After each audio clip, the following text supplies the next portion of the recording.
request Dr. M Sasikumar, Executive Director, Center for Development of Advanced Computing, to please join us in the stage and give his special address. A very good morning to everyone who has assembled here, and thank you to Elets and Ravi Gupta ji for the invitation to speak at this important event. So when I was asked, can you come and talk in this event, I was actually thinking about, what do we talk about in cybersecurity, because at some level, it is a basic necessity for everyone to know a fair amount of cybersecurity, and at other level, it gets too specialized. And my area with which I started my career was artificial intelligence, the previous avatar of it about 35 years back. So I said, okay, and that's a good combination to deliberate on. So I said, okay, I'll spend a few minutes on that topic. So as was mentioned briefly, cybersecurity is something of a major concern for all of us, whether we are as individuals going online and for various purposes, or government or organizations, or whoever you are, cybersecurity net is actually all around you.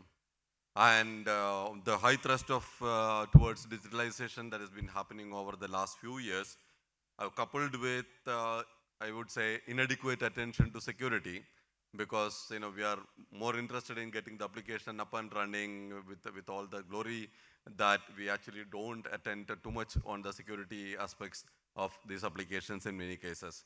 So this is aggravating the concern about security.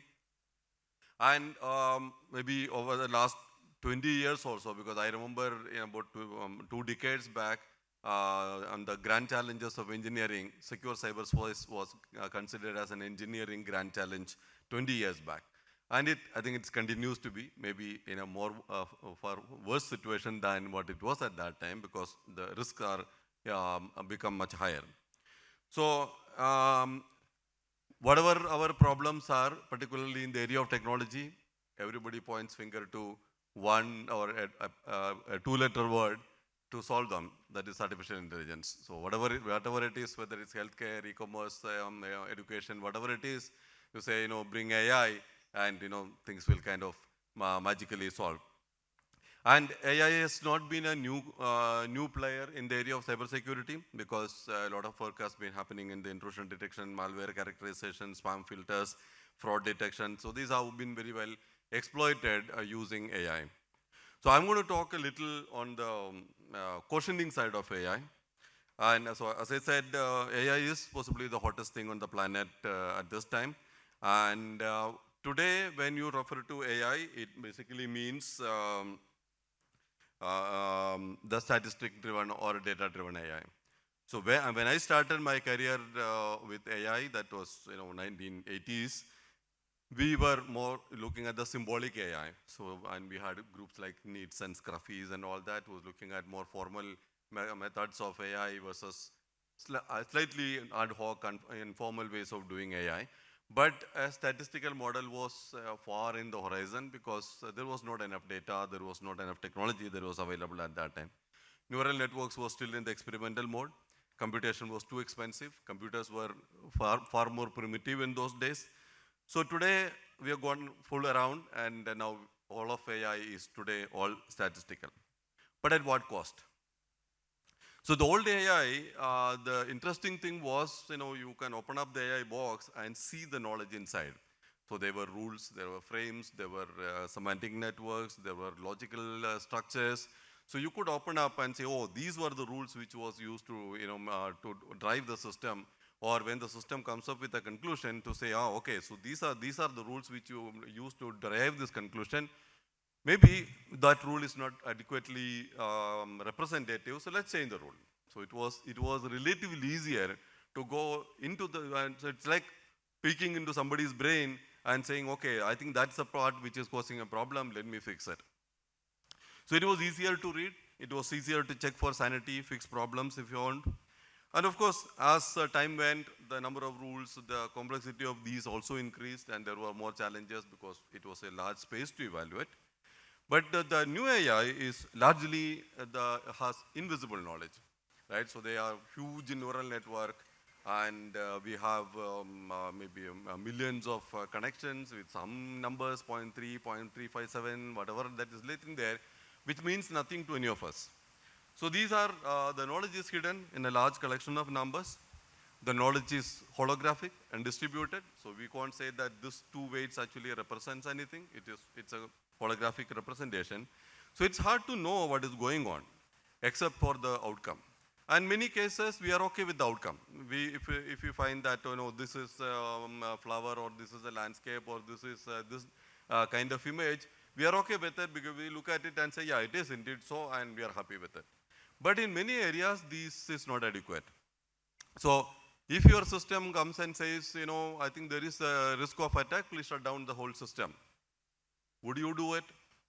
Would you ask, why did you say that? Because shutting down a whole system even for 10 minutes can be huge. I mean, we have seen that happening with Google, Facebook, and all that. And 10 minutes is like a huge hue and cry across the world. Lots of crores of rupees worth of business lost. Or sometimes you find that there is seems like a signal of an attack. There is something that's very fishy happening, and you feel that something is going on. But the system says nothing to worry. It's all right. Would you trust it? So if you have to look at the decision and go with it, and as a human being, I have to pull the switch and shut down the system, or I'll say, well, fine, let's continue the discussion as before, I would need some confidence that the system is doing the right thing. But you might point out and say, isn't that what a human brain does also? Because I don't know, I don't peek into your brain and say, yeah, I know, I think your decision is right. But what we miss is that we have a neural structure which takes a decision, but we have a non-neural or whatever part which actually can convert that into ways that, into forms that is understandable to others. You can explain it, you can detail out what happened, why did it happen, why you do a thing, so this is possible. But the current AI systems do not have such a thing, and that's what people are now moving to, what is called the explainable AI. XAI is a huge area of work. Lots of things are happening around. So that is something that you will need to look at. Do we have mechanism to justify the conclusions that your system says about securities, attacks, and prevention? On the other side, as my talk title says, the data that is collected for training, as I said, AI is today data intensive. Data is driving almost everything in AI. But these data are basically dumb data. There is really no visible knowledge there. It is just individual transactions, individual experiences, whatever that is, logs and stuff like that is actually what is constituting the data. Who brings the knowledge in it? The knowledge is inferred by the system by doing whatever with that data, all that algorithms that you may be aware of.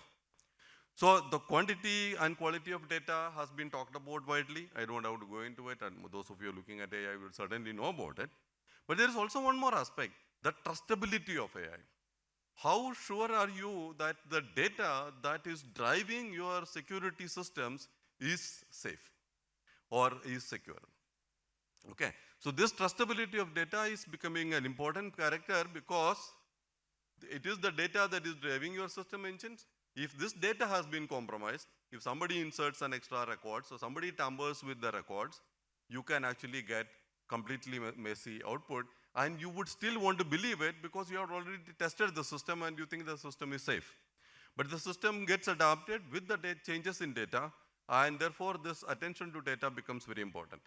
So data manipulation is outcome manipulation with very little traceability, because no code is being changed. It is just some records in millions of records that you have, some record that is being changed, or some few records have been added to that. So there is direct and indirect manipulation. So you may directly go and modify the data values. And the indirect one is, it's also something that is being talked about a lot in the literature today. The AI mechanism itself has a lot of bias in it. And if you understand machine learning, you will realize that without bias, machine learning is not possible. When I see inductive learning, so if I see 10 examples, what should I infer is decided by these bias factors. But there is also a lot of unhealthy bias in the system. your sampling bias, your data bias, your algorithm bias, and so on.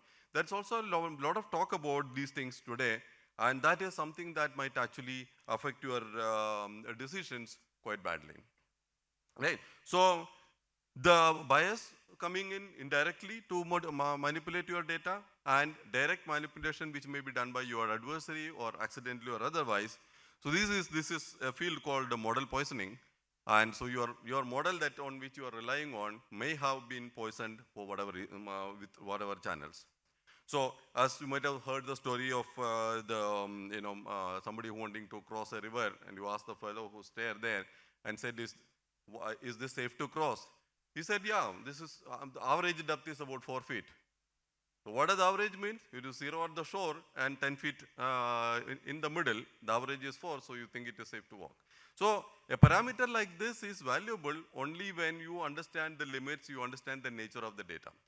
And that is something that we take for granted in the case of this the data-driven AI today. So manipulation of data can lead to biased outcomes for select cases and introduce unreliability in the outcome. And one major concern about the data is also that there is an assumption that the data represents a consistent view of the world that it's trying to model, a consistent view. Now, when I'm manipulating the data, you can introduce inconsistencies in the data, and therefore, unknowingly, you actually are confusing the system, because the system doesn't know under this condition whether it should go this way or that way, because there are records which indicate either way. So these are also challenges that you will need to look at, particularly because so in a sense, what we are saying is that AI is going to help you improve your solution, build a lot better quality outcomes or decisions that you wanted, but it is also opening a lot more doors that you will need to watch out for in order to make sure that overall you are producing a better results. Okay, so I won't talk too much about the bias issues and things like that, because that's something that has been quite documented, and a little more theoretical technical details. So as I said, sampling bias, framing effect, sample selection, design bias, human evaluation bias. There is a lot of these which we'll need to do, but that is the job of the AI system designer. But the data issues is something that you will need to keep in mind, because, as I said, most of the time the data is left open. Very little security or whatever is applied to the data that is used to train your AI system. And usually, because most of the machine learning applications rely on a flattened database for ease of analytics, so what the data warehousing, data lake models, which are relatively flattened and therefore more vulnerable for manipulations. So, and I also recently saw that some reports which says that it is possible, at least in some cases, to look at the trained model and check whether a particular data element was part of the training. Now, this is also a serious concern if I don't know to what is the degree of its applicability or what category applies. That's something I'm exploring. But so this also means that potentially, and a lot of the data that you're using for security purpose are private and confidential data, because these are traffic into your system, what is going on in there, etc. That is what is used to do all this detection. So if these data's presence or absence can be kind of indicated by looking at that training model, that's also a risk of privacy issues and confidentiality breach that might also need to be looked at. Okay, so so a lot of work on this area of explainable AI, trying to build more logic is happening, but I don't see a lot happening on securing the data that is used or ensuring that the consistency aspects of the data is given adequate attention.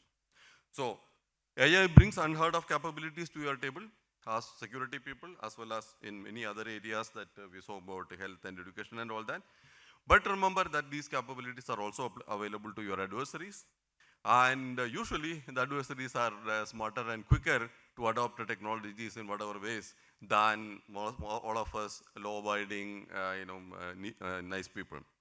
So all the control in these systems is in the data, which is usually a dumb collection of facts. And there very little we do in way of checking the sanity of data that is used in these applications. And not just once, but you will need to do it continuously. Keep an eye on that your data is sane and retains a large sense of consistency, as the system matures and as you progress in time. So, I say from I talked about my earlier work is the symbolic or the world knowledge is possibly going to be the key in order to do that sanity, because that data, the system has no understanding of what actually goes underneath that. So we would need to look at some world model or symbolic component which can look at and say, no, this is a very unlikely situation and need to be flagged. If not, this can be the Achilles heel or the Trojan horse in your defense system. So thank you, and so I just wanted to alert that this is something we should keep on, because I'm sure everybody is going to talk about AI, so we would need to look at those aspects. Thank you.